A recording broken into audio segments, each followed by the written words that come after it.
7장 53절부터 8장 11절까지 말씀입니다. 요한복음 7장 53절부터 8장 11절까지 말씀입니다. 요한복음 7장 53절부터 8장 11절까지 말씀입니다. 요한복음 7장 53절부터 8장 11절까지 말씀입니다. 한 절씩 읽으시겠습니다. 다 각각 집으로 돌아가고 아침에 다시 성전으로 들어오시니 백성이 다 나오는지라 앉으사 그들을 가르치시더니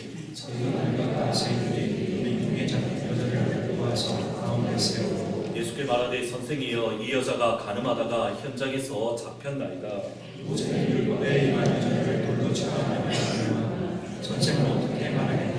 그들이 이렇게 말하면 고발할 조건을 얻고자 하여 예수를 시험함이로라. 예수께서 몸을 굽히사 손가락으로 땅에 쓰시니 그들의 묻기를 맞이하였는지라. 이에 일어나시되 너희 중에 죄 없는 자가 먼저 돌로 치라 하시고 다시 몸을 굽혀 손가락으로 땅에 쓰시니 그들이 이 말씀을 듣고 당신의 가책을 느껴 어른으로 시작하여 젊은이까지 하나씩 나가고 오직 예수와 그 가운데서 여자만 남았더라. 예수께서 일어나서 여자 외에 아무도 없는 것을 보시고 이르시되 여자여 너를 고발하는 그들이 어디 있느냐? 너를 정죄한 자가 없느냐? 대답하되 주여 없나이다. 예수께서 이르시되 나도 너를 정죄하지 아니하노니 가서 다시는 죄를 범하지 말라 하시니라. 아멘. 같이 말씀을 듣기 전에 다 같이 성경책을 높게 드시고 믿음으로 함께 신앙을 고백하시겠습니다. 주의 말씀은 내 인생의 빛입니다. 주의 말씀은 주의 말씀에 내 마음의 문을 엽니다. 듣고 깨닫고 말씀대로 살기 원합니다. 아멘. 지난 주중에 관계의 걸림돌 극복하기 세미나를 2박 3일 동안 가졌습니다. 관계의 걸림돌 극복하기 세미나를 특별히 이관직 교수님을 목사님을 모시고 가지게 된 계기가 있습니다. 책 속에 있는 한 문장 때문입니다. 예수님을 믿는데 왜 대인관계가 늘 힘이 될까? 예수님을 믿는데 왜 바뀌지 않을까? 사실 이 두 문장 때문에 교수님을 모시고 관계의 걸림돌 극복하기 세미나를 가지면 좋겠다라고 마음을 먹었습니다. 목회자에게 앞서서 한 그리스도인으로서 예수님을 믿는 그리스도인으로서 조금 더 성숙한 인격과 조금 더 성숙한 성품을 가지고 싶은 마음은 저를 포함한 모든 그리스도인들에게 항상 가지고 있습니다. 하지만 여전히 변하지 않는 제 모습 또는 변하지 않는 우리의 모습으로 곧잘 실망을 하고는 합니다. 말을 조심해야지 하면서도 늘 말에 실수가 있고 늘 행동을 조심하게 해야지라고 하면서도 잠자리에 들 때나 일주일 동안 우리 삶을 되돌아보면 여전히 많은 약점과 실수가 있습니다. 제가 가지게 된 이런저런 결심을 사실은 설교 시간에 곧잘 이렇게 말씀으로 설교 시간에 말씀을 드리는데 이유가 뭐냐면 그것도 하지 않으면 저 스스로도 무너지기 때문입니다. 그나마 설교 시간에 제가 가진 결심들, 생각들을 이 말씀을 드려야 그나마 그것을 지키려고 저 나름대로 몸부림치고 그때 그렇게 말한 것이 있는데 라고 생각하면서 나름대로 지키려고 노력하기 때문입니다. 사실은 쉽게 성경 읽고 기도 많이 하고 성경의 충만을 받으면 된다라고 생각을 가지게 되면 마음은 편합니다. 하지만 저와 여러분이 실제로 우리 삶 속에서 겪는 것들 현실은 전혀 다릅니다. 저부터서 그렇습니다. 열심히 성경을 읽고 또 기도도 하고 성경의 충만함을 받기 위해서 부지런히 경건에 힘을 내지만 여전히 제 속에 바뀌지 않는 옛 자 또는 옛 모습 또는 쓴뿌리가 제 속에 항상 놓여 있습니다. 이러한 내적인 갈등은 사실 성경적입니다. 모든 그리스도인에게 있는 자연스러운 갈등이 다름 아닌 이 두 가지 갈등.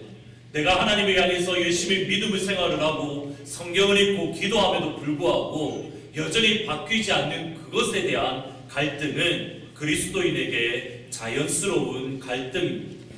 성경의 불을 받고 또는 예수님의 음성을 듣고 심지어 죽은 자도 살렸던 기적을 행했던 바울이 대표적인 예입니다.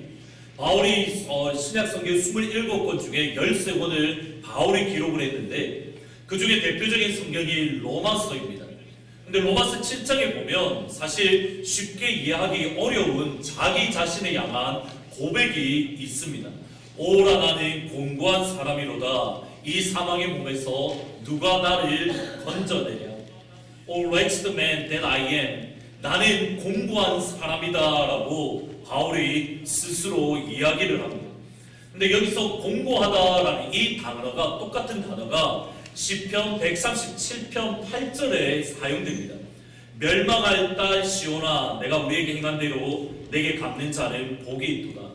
여기서 멸망하다라는 이 단어가 바울이 아까 조금 전에 말씀했던 나는 공고한 사람이다라는 단어와 똑같은 단어입니다.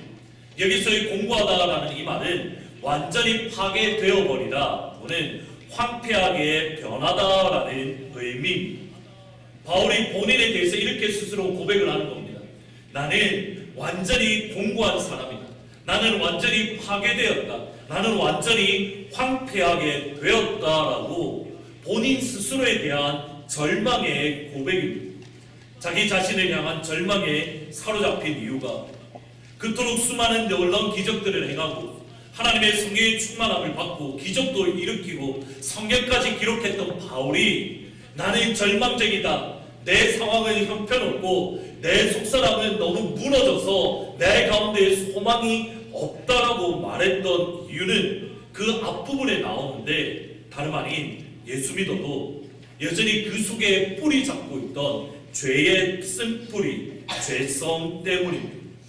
예수 믿어도 여전히 변하지 않음으로 인한 절망, 어느 순간에 보면 영적으로 충만한데 또 다른 한순간에 보면 영적으로 완전히 무너져 버렸던 다름 아닌 바울 자신에 대한 절망입니다. 신약 성경을 13권이나 기록했던 바울조차도 오라 나는 공고한 사람이고 오라 나는 완전히 무너져 버렸도다. 오라 나는 완전히 내 속에 소망이 없다라고 말을 하고 있습니다. 한쪽으로는 하나님의 법을 기뻐하고 다른 한쪽으로는 내 욕심, 내 욕망을 기뻐하고 있습니다. 한 가스파일의 가사처럼 내 속에는 내가 너무 많습니다. 이런 의미에서 사실은 기독교인은 처음부터 이중인격자라고 말할 수 있습니다. 우리 속사람 중에 한쪽 부분은 성령의 지배를 받고 있습니다. 근데 또 다른 한쪽 부분은 옛자, 죄의 본성의 지배를 받고 있는 또 다른 한 인격이 우리 안에 놓여 있습니다. 마치 옛날 만화처럼 한쪽에는 천사가 우리에게 말을 하고 다른 한쪽에는 마귀가 우리에게 말을 하고 있는 것과 정확하게 비슷합니다. 목회자로서 제가 가지고 있는 고민, 사실 저의 고민은 여기에 시작되어집니다. 우선 제가 먼저 이중인격자입니다. 꼭 기억하셔야 됩니다. 제가 먼저 이중인격자입니다. 한쪽에는 성령의 영향력을 받고 있는 선한 모습도 있고 또 다른 한쪽에는 죄의 영향을 받고 있는 죄된 본성이 제 속에 있습니다. 그리고 이 자리에 모인 모든 성도님들 안에도 한쪽에는 성령의 영향력을 받고 다른 한쪽에는 죄의 영향력을 받고 있습니다. 교회는 처음부터 거룩한 사람이 모이는 곳이 아닙니다. 우리가 자꾸 오해하는 것이 여기에 있습니다. 교회는 처음부터 이중인격자들만 모인 곳이 교회입니다. 교회의 어떤 모습이 아니라 내가 교회 때문에 상처받았다가 아니라 교회는 원래 그런 곳입니다. 교회에는 어떤 면을 볼 때에는 거룩한 영적인 모습이 드러나고 또 다른 한쪽에서는 죄악된 모습이 공존하는 곳이 다름 아닌 교회의 모습입니다. 지금 보시는 책은 미국 경영자협회에서 반드시 읽어야 할 책으로 선정을 했습니다. Talking to Crazy라는 책인데 내용이 이렇게 어느 날 보니까 추천 도서로 떠있길래 인터넷으로 구입해서 사 보았습니다.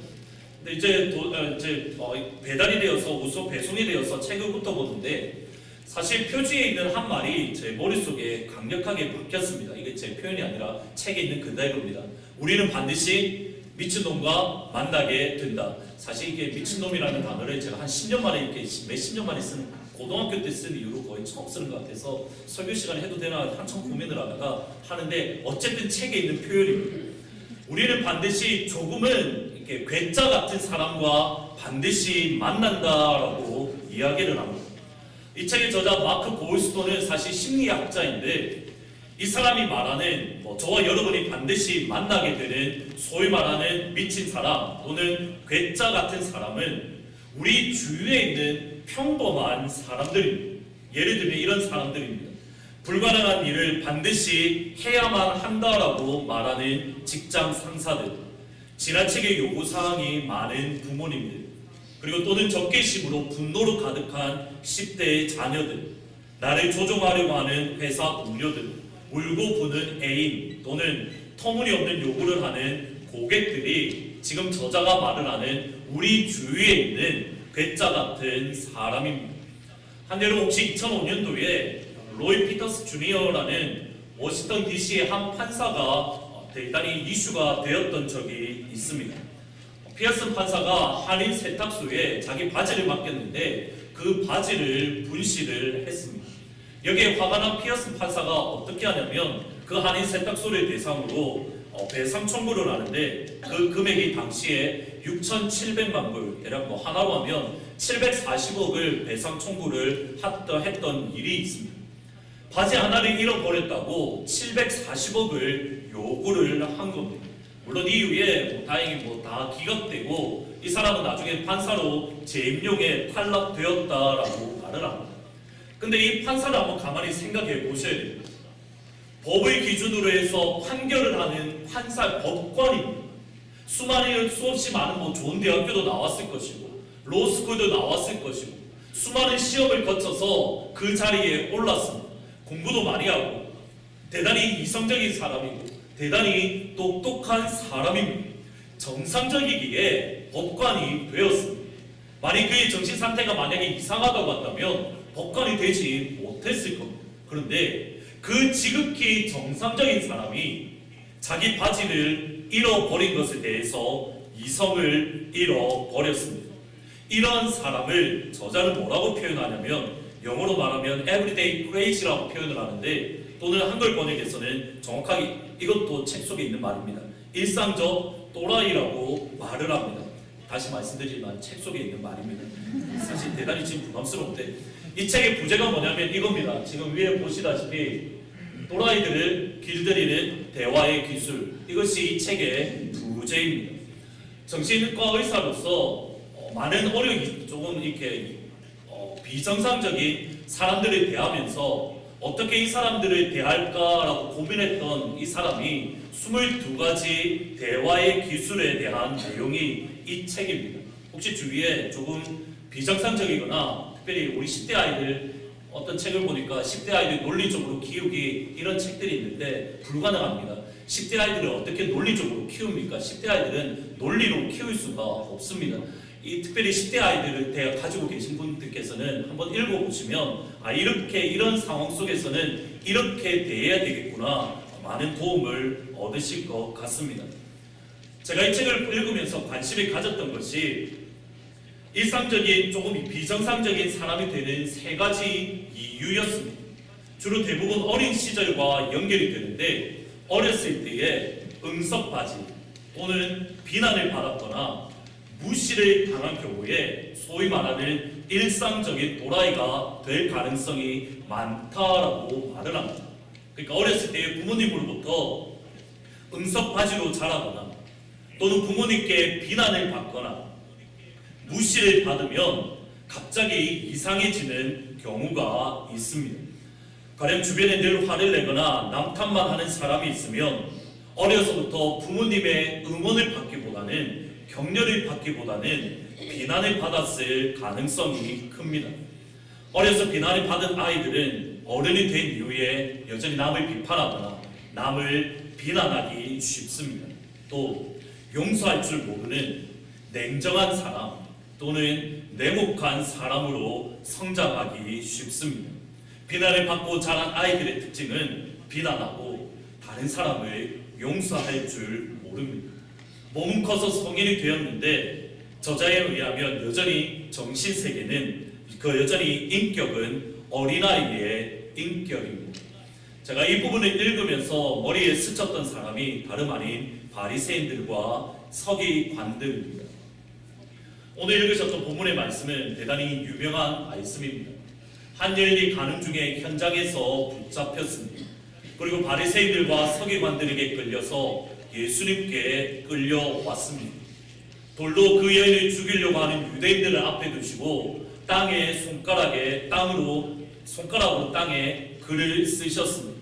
그리고 나중에 하시는 말씀이 죄 없는 사람이 먼저 돌로 치라라고 하시고 이 말씀에 양심의 가책을 받아서 모두 떠났습니다. 마지막에 예수님께서도 나도 너를 정죄하지 아니하노니 가서 다시는 죄를 짓지 말라고 하시며 이 여인을 회복시켜 주신 말씀입니다.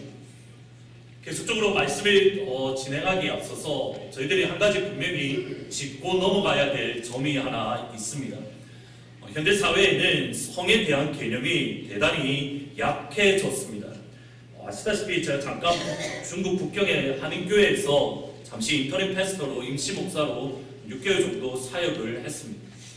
제가 섬겼던 그 교회 근처에 북경대가 있고 또는 지금 시진핑이 졸업을 해 칭화대 같은 좋은 대학교가 그 근처에 있었습니다. 그러다 보니까 한인 유학생들이 많이 있었는데 북경에는 아시다시피 이렇게 물가가 엄청 비쌉니다. 제가 정말 놀랐던 것이 뉴욕에 있는 집값과 특히 렌트값 같은 경우에는 뉴욕과 거의 비슷할 정도로 대단히 렌트값이 비쌉니다. 제가 충격을 받았던 게 뭐냐면 이 아이들이 가르치면서 보니까 렌트값이 비싸다 보니까 방을 하나를 얻어서 여러 명이 같이 사는데 어떤 경우가 있냐면 남자아이와 여자아이가 마음이 맞으니까 둘이 한 방을 구해서 동거하는 일들이 곧잘 있었습니다.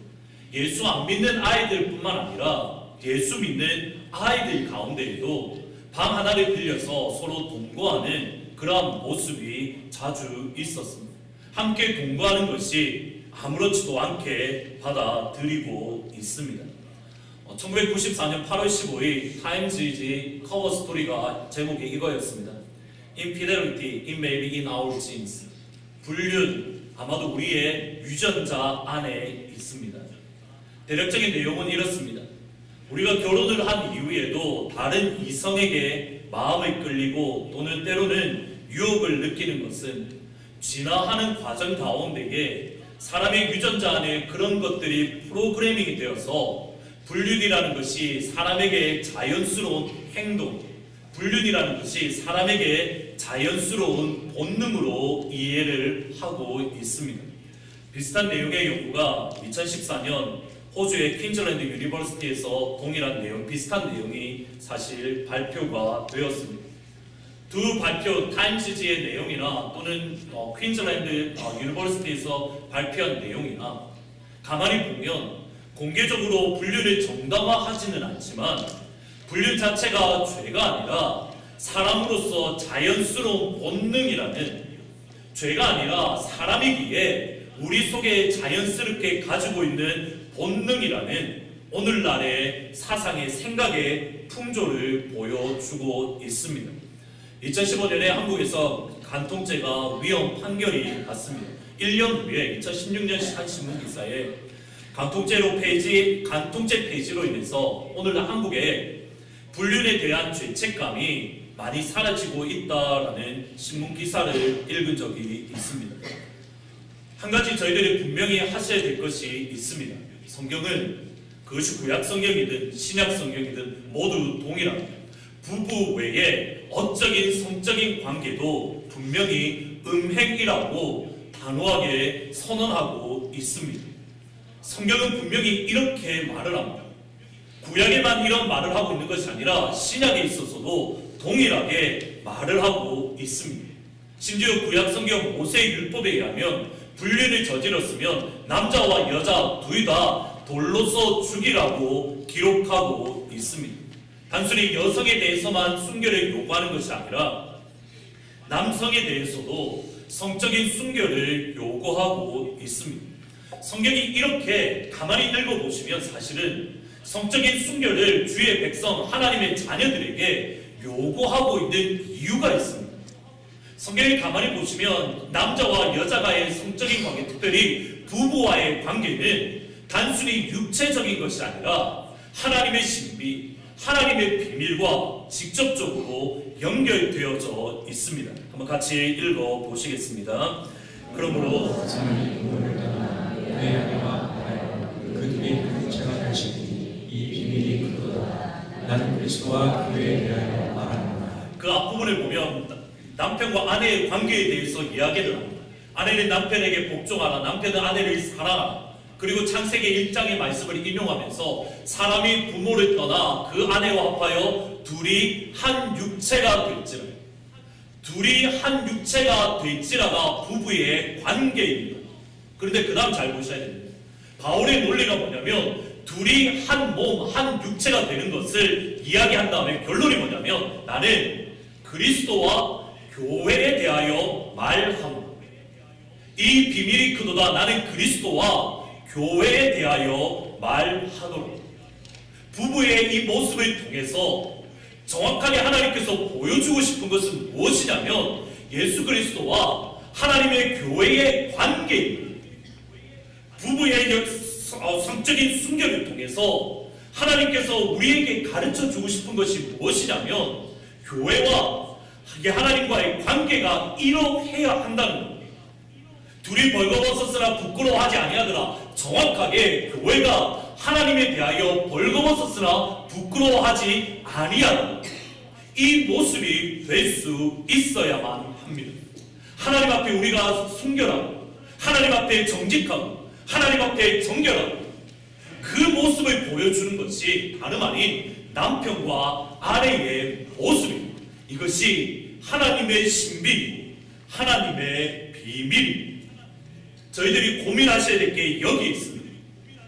세상의 상식은 바뀔 수 있습니다. 세상의 윤리적인 잣대는 변화될 수 있습니다. 그런데 그리스도인으로서 저와 여러분의 윤리적인 잣대는 세상의 비상식도 아니고 세상의 기준이 아니고 세상의 리서치의 결과가 아니라 오직 살아계신 하나님의 말씀 외에는 저와 여러분에게 다른 그 어떤 기준은 결코 없습니다. 우리의 윤리적인 기준은 오직 예수 그리스도 복음 위에 우리의 윤리의 기준을 세워야만 하는 겁니다. 세상이 보기에 불륜이라는 것이 더 이상 죄책감이 아니라고, 그것은 사람의 본능이라고, 세상이 아무리 그렇게 떠들어도 성경이 아니라고 하면 우리는 아니라고 단호하게 그을 수 있어야 해요. 세상이 낙태에 대해서 그거 괜찮다고, 그 사람의 권리라고 이야기하더라도 생명을 주신 분이 하나님이기에 하나님의 백성들은 낙태에 대해서 아니라고 그을 수 있어요. 동성애 역시 마찬가지입니다. 오늘날 많은 대형교회 목사님들이 TV 인터뷰를 하면서 특별히 미국에 동성애에 대해서 어떻게 생각하십니까? 죄라고 말하는 분이 없습니다. 이것이 잘못되었다라고 선언하는 사람이 다양하게 죄라고 말하는 목사님들이 없습니다. 문제는 뭔가 한참 잘못되었습니다. 분명히 낙태가 죄라고 이야기하면 많은 공격받을 겁니다. 분명히 동성애가 죄라고 하면 많은 공격받을 겁니다. 많은 사람들이 앞에 와서 데모를 하고, 왜 당신은 그렇게 하냐고, 당신은 구석기 시대 사람이냐고 많은 공격을 받을 겁니다. 그 공격이 무서워서 하나님의 진리를 어그러지게 할 수는 없습니다. 믿음 위에, 예수 그리스도의 복음 위에 우리의 윤리적인 기준 분명하게 세우셔야 합니다. 세상의 풍조가 우리 교회에 들어오지 못하도록, 세상이 어떠하든지 우리는 하나님 예수 그리스도의 복음 위에 우리의 모든 기준을 굳건하게 세울 수 있는 우리 귀한 하트포드 제2장로교회가 되기를 예수님의 이름으로 축복합니다. 사실 지금 제가 이 이야기한 것 여러분이 고소하면 제가 다음 주 감옥에 갈 수도 있습니다. 그럼에도 불구하고 흔들리시면 안 됩니다. 근데 아무도 뭐 아멘을 안 하시는 거 보니까 감옥에 갈 가능성도 있는지는 모르겠지만 세상의 관점이 우리의 관점이 되어서는 결코 안 됩니다. 이 점을 분명히 하시고 3절과 5절 말씀을 같이 한번 다시 읽어보시겠습니다. 서기관들과 바리새인들이 주의 제자들을 보았으나 가운데 세우고 예수께 말하되 선생님이여 이 여자가 가늠하다가 현장에서 잡혔나이다. 모세는 율법에 이러한 여자를 돌로 치라 명하였거니와. 이 구절 속에 대단히 강조되고 있는 표현은 음행 중에 그리고 가늠하다가 현장에서라는 단어입니다. 말 그대로 이 여인은 현장에서 붙잡힌, 가늠을 하는 가운데에 붙잡힌 변명의 여지가 전혀 없습니다. 레위기 20장과 신명기 22장 말씀에 의하면 가늠 중에 붙잡힌 사람은 돌로 죽이도록 되어 있습니다. 가늠 중에 붙잡힌 여인이 한가운데 있고 그 주위로 고소하는 사람들, 정죄하는 사람들, 그리고 돌을 들고 죽이려는 사람들로 가득합니다. 이것을 머릿속에 그려보십시오. 가늠한 여인을 향하여 변호하거나 가늠한 여인을 향하여 긍휼의 마음으로 바라보는 사람이 단 한 명도 없습니다. 이 여인의 변명이나 이 여인의 변호를 들을 생각이 없습니다. 왜 거기까지 가게 되었는지, 이 여인이 어떠한 연유가 있었기에 그런 모습을 가지게 되었는지 전혀 들으려 하지 않습니다. 단순히 이 여인을 죽이는 데만 온갖 마음이 쏟겨 있습니다. 모든 사람들이 각자의 사연이 있을 수도 있겠다라는 생각을 가지게 된 것이 사실 최근에 또 다른 한 책을 읽으면서 알게 되었습니다. 얼마 전에 한 뉴스를 보다가 이상한 책 제목이 있어서 이렇게 한번 읽어보았습니다. 이토 히로부미 안중근 쏘다. 아시다시피 이토 히로부미는 안중근 의사가 중국 상하이에서 총으로 저격한 인물입니다. 근데 책의 제목은 전혀 반대로 안중근이 이토 히로부미를 저격한 것이 아니라 이토 히로부미가 안중근을 저격했다라고 제목을 잡았습니다. 그래서 흥미롭게 읽었는데 읽는 가운데 미처 알지 못했던 역사적인 사실, 특별히 안중근 의사의 아들에 대한 내용을 알게 되었습니다. 백범 김구 선생님의 일기 백범 일기에 보면 안중근 의사의 아들을 중국 사람에게 부탁을 해서 제발 저 사람 교수형에 처해달라고. 백범 김구 선생이 안중근 의사의 아들을 제발 저 사람 죽여야 된다고 간청했다라는 기록이 있습니다. 무엇 때문에 김구 선생이 그렇게 했을까 대단히 궁금했습니다. 책을 읽는 가운데에 그 내용을 알게 되었습니다. 안중근 의사가 이토 히로부미를 총으로 저격한 지 30년 후인 1939년 10월 15일 안중근 의사의 아들 안준생이 지금 신라 호텔에 있는 보리사라는 곳에서 절에서 참배를 했습니다. 보리사라는 그 절의 원래 이름은 방문사인데 방문이라는 단어가 뭐냐면 이토 히로부미입니다. 한 신문은 안준생이 이렇게 그 시간에 말을 했다라고 합니다. 죽은 아버지 안중근 의사의 죄를 내가 속죄하고 전력으로 보국의 정성을 다하고 싶습니다. 그리고 3일 뒤에 안준생은 이토 히로부미 아들 이토 분치키, 지금 보시는 맨 오른쪽에 있는 이 사람입니다. 이 사람을 찾아가서 만남을 갖고 아버지 안중근 의사의 행동을 사죄했다라고 말합니다. 당시의 친일파적인 모습에 대해서 이렇게 묘사합니다. 호부견자, 호랑이 아버지의 개같은 아들. 안중근 의사의 아들이 친일파가 되었다라는 사실이 사실은 몰랐기 때문에 어느 정도 충격도 받았고 약간의 마음속에는 분노도 일어났고 왜 그러했을까라는 의구심을 많이 가졌습니다. 근데 이 책을 계속적으로 읽는 가운데에 책을 모두 다 읽고 덮었을 간에 제 마음에 어떤 마음이 들었냐면 이러한 질문이 들었습니다. 만일 내가 안준생이었다라고 한다면 과연 친일을 하지 않을 수 있었을까? 내가 만일 안준생이었다고 한다면 이토 히로부미에게 용서를 구하지 않았을까? 이토 히로부미를 죽인 이후에 일본은 광복군을 대대적으로 탄압을 합니다. 특별히 안중근 의사의 가족들은 일본의 제1의 감시 대상이었습니다. 안준생의 형은 누군가 주었던 사탕을 먹고 그 자리에서 즉사했습니다. 안준생은 평생을 살아가면서 직장을 구하지도 못했고 또 일본의 억압을 받는 것을 알았기에 많은 사람들에게 이용만 당했습니다. 안중근 의사의 아들 안준생이 친일을 했다라는 사실보다 독립군의 우선을 제대로 지켜주지 못한 힘없는 나라, 책임지지 않는, 아니 정확하게는 책임질 수 없었던 나라에 대한 무거운 마음이 제 속에 들었습니다. 마지막에 안준생의 고백이 이거였습니다. 나라를 팔고 아베를 판 더러운 자식, 친일파, 변절자, 뭐라 욕해도 상관없습니다. 내가 괴로워할 때 아무도 내게 손을 내밀지 않았습니다. 나를 욕할 자격 있는 사람은 한 명도 없습니다. 그렇게 버려둘 때는 언제고 이제 와서 무슨 권리로. 내 아들은 의사입니다.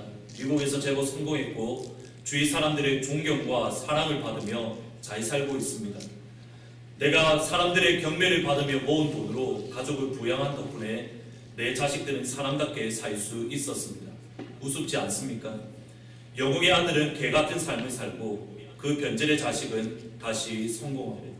그 다음 표현이 제 마음속에 계속 남아있습니다. 아버지는 나라의 영웅이었지만 가족에겐 재앙이었습니다. 나는 나라의 재앙이지만 내 가족에겐 영웅입니다. 물론 친일을 했다는 것 자체가 정당화되지는 않습니다.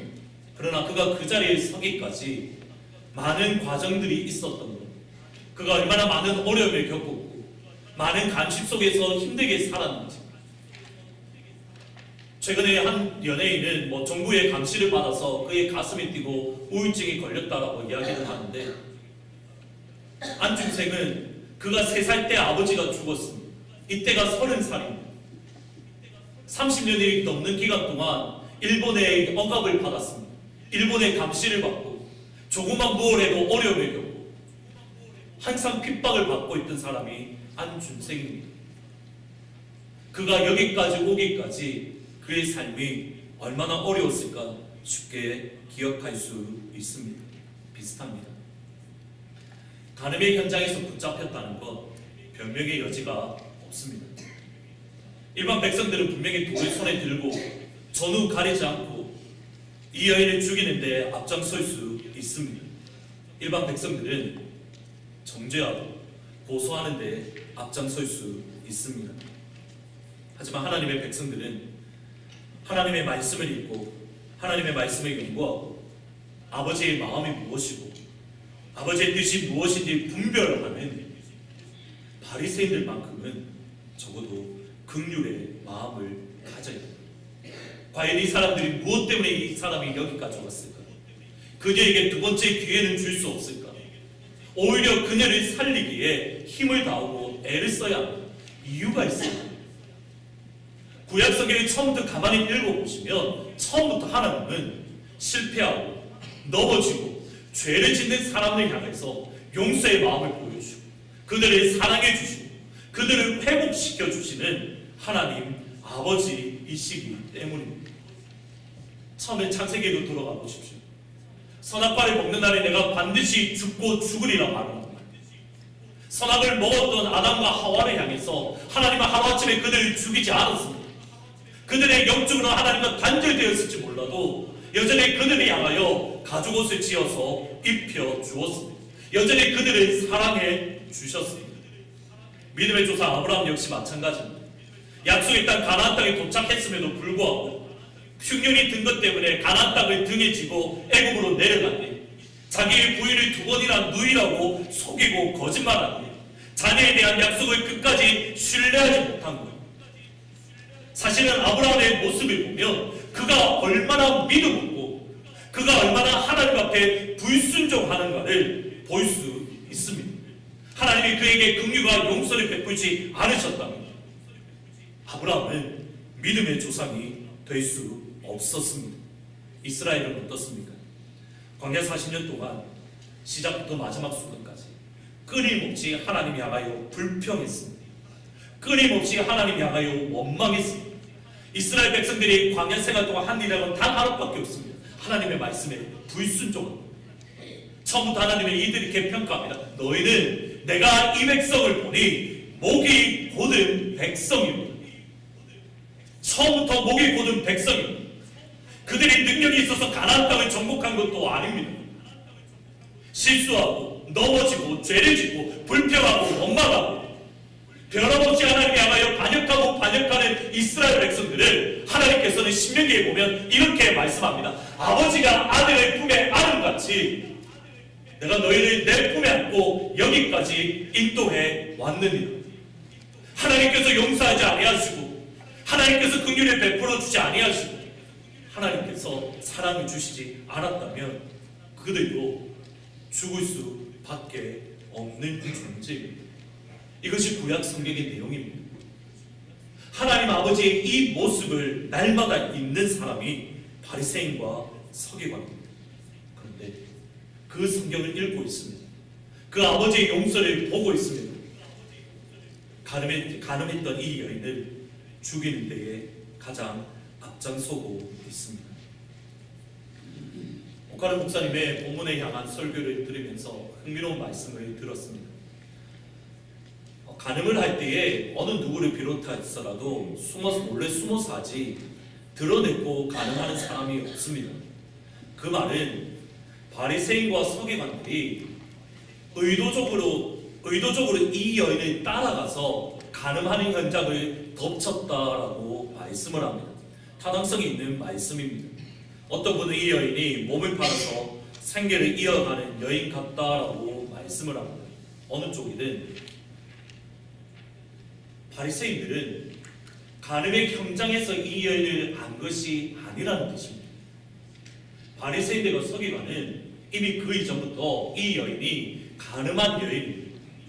예수님께 끌고 온 그 시간 알게 된 것이 아니라 그 이전에 이미 알고 있었습니다.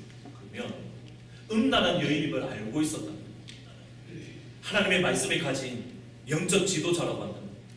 그녀를 세워주기 위해서 경제적으로 어려우면 경제적으로 도와주고 하나님의 말씀으로 그의 무너진 영혼을 세워주기 위해서 힘을 써야만 합니다. 근데 그들에게는 그런 모습이 전혀 존재하지 않습니다. 오히려 이 여인의 회복에는 관심 없고 자신들의 목적을 위해서 이용하고 있습니다. 이것이 어느 정도 그들이 악한지를 보여주는 단면입니다. 그들이 이렇게 말하면 고발할 조건을 얻고자 하여 예수를 시험함이라. 제가 가지고 고민은 이겁니다. 바리새인과 서기관이 왜 이렇게 이런 모습이 되었느냐입니다. 용서할 줄 모르고 비난하기 앞서고 정죄하기에 바쁜 사람이 되었을까? 이것이 제 고민입니다. 이런 고민을 하는 가운데에 오늘 설교를 준비하다가 다음에 한 구절이 눈에 띄었습니다. 8장 2절입니다. 같이 읽어보십니까?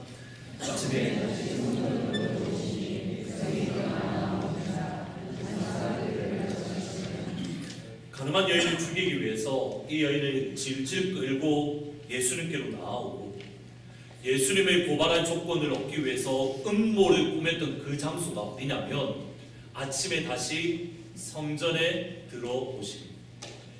지금 여러분이 알고 있는 가늠한 여인에게 일어났던 이 사건이 어디서 일어났냐면 예루살렘 성전에서 일어나고 있습니다. 가늠한 여인을 돌로 죽이려고 한 그것이 예루살렘 성전입니다. 예수님을 죽이려고 음모를 꾸몄던 곳이 예루살렘 성전입니다. 예루살렘 성전이라는 사실에 주목하실 필요가 있습니다. 예루살렘 성전은 솔로몬이 지은 성전입니다. 물론 이때 예수님 당시에는 스룹바벨 이후에 헤롯의 성전입니다. 솔로몬이 성전을 7년 만에 완공하고 봉헌식 때 기도를 하는데 솔로몬 성전의 핵심은 솔로몬의 기도 가운데에 있습니다. 역대하 6장이 나오는데 솔로몬의 기도에 계속적으로 반복되는 구절이 있습니다. 한번 역대하 6장 21절 말씀입니다. 같이 한번 읽어보십니다. 주의 종과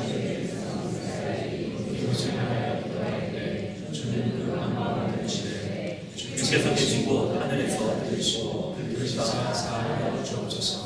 솔로몬이 완공했던 예루살렘의 성전 또는 하나님께서 의도하신 예루살렘 성전의 핵심은 어디에 있냐면 죄의 용서에 있습니다. 하나님 내의 백성들이 이스라엘 백성이 범죄함으로 하나님께서 온 열방 가운데 흩으신다 하더라도 심판받는 중이라 하더라도 하나님의 백성이 성전을 향하여 두 손 들고 기도하면 회개하면 하나님 그들을 용서하시고 그들을 회복시키시고 그들을 고쳐주십시오. 이것이 예루살렘 성전의 핵심입니다. 예루살렘 성전의 목적은 죄 용서에 놓여져 있습니다. 그러면 이스라엘 백성들이 예루살렘 성전에 올라갈 때 경험해야 하는 것이 무엇입니까? 제사를 드리고 말씀을 듣고 찬양을 드리고 다 중요합니다. 그러나 가장 중요한 것은 하나님 앞에 나와 하나님의 용서를 허락함을 받는 것입니다. 죄에서부터 해결함 받는 것, 하나님 앞에 용서를 받고 회복됨을 경험해야 합니다. 예루살렘 성전에서는 하나님이 허락하시는 회복, 하나님이 허락하시는 부흥을 경험해야 합니다. 예루살렘 성전이 중요한 이유는 그곳에 가면 죄 용서가 있기 때문입니다. 예루살렘 성전이 중요한 이유는 그곳에 가야 하나님의 은혜를 맛볼 수 있기 때문입니다. 시은소, 은혜가 시작되는 곳이 예루살렘 성전입니다. 은혜가 시작되어지는 그곳, 죄 용서가 있는 그곳에 바리새인들이 사람을 죽이려고 하고 있습니다. 이유가 어디 있냐면 요한복음 8장 7절과 9절 말씀입니다. 한번 같이 읽어보시겠습니다. 그들이 묻기를 맞이 아니하는지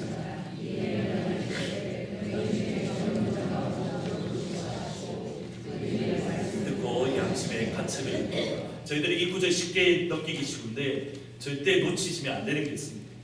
바리새인들의 이 구절에 의하면 죄 용서에 대한 확신이 없었습니다. 물론 예수 하나님이신 예수님이 그들 가운데 말을 했기에 당연히 양심의 가책을 느꼈을 겁니다. 그러나 그들의 평생을 성전에서 살았습니다. 성전에서 그들이 죄 용서, 하나님이 주시는 참된 용서를 경험했다면 예수님의 이 말씀에 그들이 죄책감을 느끼지 않습니다. 나는 이미 하나님께 용서를 받았다는 확신이 있었으면, 나는 죄인이지만 하나님께서 이미 나를 용서하시고 하나님께서 나에게 긍휼을 베풀어 주시고 하나님께서 나를 긍휼히 여기시고 회복시켜 주셨다, 이 확신이 있었으면 바리새인들이 그 자리를 떠나지 않았을 겁니다. 거꾸로 말씀드리면 양심의 가책을 느꼈다는 것은 예루살렘 성전에 살고 있음에도 불구하고 그들은 죄 용서와 상관없이 살고 있었다라는 의미입니다. 이것이 중요한 이유가 있습니다. 하나님의 죄 용서를 실제적으로 경험하지 못했기에 내 힘과 내 능력으로 구원을 얻으려고 하는 겁니다. 왜 바리새인들이 율법을 지키는데 목숨을 걸었겠습니까? 하나님 앞에 나름대로 의롭게 살려고 하는데 죄를 짓는 것을 자기가 알기 때문입니다. 나도 죄를 짓고 저 사람도 죄를 지으니 저 사람이 죄를 짓는 것을 가만 보고 있지 못한 겁니다. 항상 그 속에 죄책감이 있고 그 죄책감이 옆에 있는 사람을 찌르고 있는 겁니다. 그것도 하나님의 말씀으로 옆에 사람을 죽이는데 사용하고 있습니다. 잘 보셔야 됩니다. 예루살렘 성전에 용서가 없을 때, 용서를 경험하지 못하면 세상보다 더 악한 곳이 될 수 있습니다. 예루살렘 성전에 하나님의 은혜를 경험하지 못하면 그 예루살렘 성전이 세상보다 더 완악한 곳이 될 수 있습니다. 우리가 하나님 앞에 나올 때 경험해야 되는 것 10절과 11절 말씀입니다. 예수께서 일어나서 여자 외에 아무도 없는 것을 보시고 이르시되 여자여, 너를 고발하던 그들이 어디 있느냐? 너를 정죄한 자가 없느냐? 대답하되 주여 없나이다. 예수께서 이르시되 나도 너를 정죄하지 아니하노니 가서 다시는 죄를 범하지 말라. 여러분이 하나님 앞에 나올 때에 이 죄 용서의 은혜를 체험하게 되시기를 진심으로 축복합니다. 세상 모든 사람들이 여러분 둘러서서 정죄하지만 주님 앞에 나와 주님 나를 긍휼히 여기시고 내게 다시 한번 제2의 기회를 주십시오라고 주님 앞에 나올 때에 예수님께서 여러분을 향하여 이렇게 말씀하실 겁니다. 나도 너를 정죄하지 아니하노니 가서 다시는 죄를 범하지 말라. 이 회복의 역사가 우리 교회 가운데 늘 가득하기를 주님의 이름으로 축복합니다. 주의 나라가 임할 때 다 같이 찬양하시고 잠시 기도하십니다.